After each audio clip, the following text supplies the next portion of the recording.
میرے हुजूर की तो कोई बहन नहीं थी, लेकिन जब हजरत हलीमा सादिया के यहाँ हुजूर गए तो वहाँ हुजूर की एक रज़ाई बहन का तज़किरा मिलता है जो हुजूर को लोरियां देती थी। नाम शीमा था। तो शाम के वक्त जब ख़वातीन खाना पकाने में मसरूफ़ होने लगती तो बहनें वीर उठा करके बाहर ले जाती। हर बहन का ख्याल ये होता कि मेरे वीर से सोना ज़माने में कोई नहीं। कहते हैं खूबसूरती देखने वाले की आंख में होती है। जिसके वीर का रंग सोना होता तो वो कहती रंग नहीं तो कुछ भी नहीं है, और जिसके नकूश तीखे होते तो वो कहती कि रंग का क्या है, हुस्न तो नकूश में होता है। जिसकी आंखें खूबसूरत होती वो कहती मेरे वीर की झील जैसी आंखें तो देखो। अब यही बनु साद के मोहल्ले में होता। बच्चियां अपने वीर उठा के ले आती, एक कहती मेरे वीर वर्गा कोई नहीं, दूसरी कहती मेरे वीर जैसा नहीं।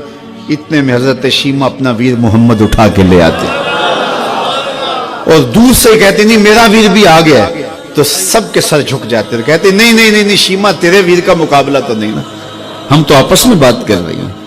और फिर जब किसी बहन के वीर को मुतफिका तौर पे सारी कह दें कि तेरा वीर ही सोना है, तो फिर उसका फख्र तदीदनी हो ना, फिर उनका ज़ौक़ आसमान को छूने लगता। इब्ने हश्शाम सीरत की सबसे पहली किताब, उसमें ये वाक़या लिखा है कि फिर हज़रत शीमा हुजूर को अपनी आगोश में लेकर समेटती और फिर चूमती और फिर वो लोरी देती, और वो लोरी के लफ्ज भी लिखे हैं, रब्बना अब के लना मुहम्मदा हत्ता अराहु याफियम व अमरदा। अल्लाह मेरे वीर मोहम्मद को सलामत रखना। आज ये पालने में बच्चों का सरदार है, कल वो लम्हे आए जवानों का भी सरदार हो। और फिर झूम जाती और क्या खुशी उनकी दीदनी होती। और फिर वो मंजर भी आया कि हुजूर अलैहिस्सलातु वस्सलाम मक्के चले गए और ये जवान हुई और फिर उनकी शादी किसी कबीले में हो गई। आका करीम ने ऐलान नबुव्वत किया, 13 साल का वक्त कटा और फिर हुजूर मदीना शरीफ चले गए। जब गज़ावात का सिलसिला शुरू हुआ तो जिस कबीले में शीमा का निकाह हुआ था उस कबीले में मुसलमानों के साथ टकराव हुआ तो अल्लाह ने मुसलमानों को फतह अता कर दी। तो इस कबीले के लोग कैदी होके हुजूर अलैहिस्सलातु वस्सलाम के गुलामों के हाथों गिरफ्तार हैं। तो ये अपने कैदियों को छुड़ाने के लिए कबीले के सरदार एक एक घर से फिदिये के लिए रकम जमा कर रहे हैं। चलते चलते शीमा के घर भी पहुंचे जो कि एक उम्र का हिस्सा गुजार चुकी थी, और जाके कहा कि इतना हिस्सा आपका भी आता है। कहा किस लिए? कहा वो जो लड़ाई हुई है इतने हमारे बंदे गिरफ्तार हो गए तो उनको छुड़ाना है। तो चलते चलते बातों में किसी के लबों पे हुजूर का नाम आ गया। तो शीमा ने कहा अच्छा उन्होंने तुम्हारे लोग पकड़े? कहा हाँ। तो कहा फिर तुम रकम इकट्ठी न करो, मुझे साथ ले चलो। उन्होंने कहा तुझे साथ ले चले? कहा तुम नहीं जानती वो मेरा वीर लगता है, वो मेरा भाई लगता है।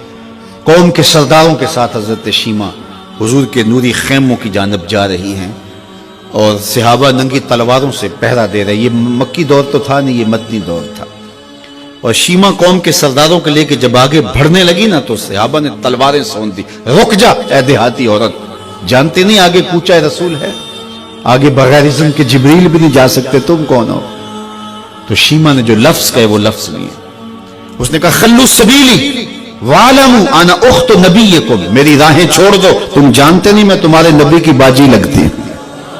तलवारें झुक गई, आंखों पर पलकों की चिलमने आ गई, रास्ता छोड़ दिया।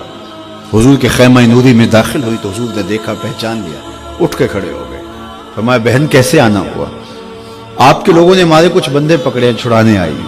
तो फरमाया बहन तूने जहमत गवारा क्यों की? तू पैगाम भेज देती मैं यूं ही छोड़ देता, लेकिन तुम आ गई हो, अच्छा हुआ मुलाकात हुई।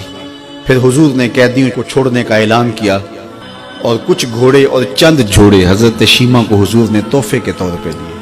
वीरों के दरवाजे पर बहनें आए तो वीर खाली तो मोड़ा नहीं करते, तो हुजूर ने बहुत कुछ अता किया। और फिर रुखसत करने खैमे से बाहर आए तो सहाबा की जमात मुंतजर थी। फरमाया सहाबा जब मैं कैदी छोड़ा करता हूँ मेरी आदत तुम्हें मालूम है कि मैं पहले तुमसे मुशावरत किया करता हूँ। आज ऐसा मौका आया कि मैं तुमसे मुशावरत भी नहीं की और कैदी भी छोड़ दिए। कहा जो चाहें आप करें, लेकिन क्यों मुशावरत नहीं फरमाई हुजूर? अगर इरशाद फरमा दें। तो फरमा इसलिए कि मेरे दरवाजे पे मेरी बहन आ गई थी। कोई लाओ तो सही जमाने में ऐसा, कोई लाओ तो सही जमाने में یہ جمال اور یہ حسن اور یہ کمال رکھنے والا، تو پھر کیوں نہ ہم اپنی ساری زندگی اس آقا کے نام لگاتے ہیں۔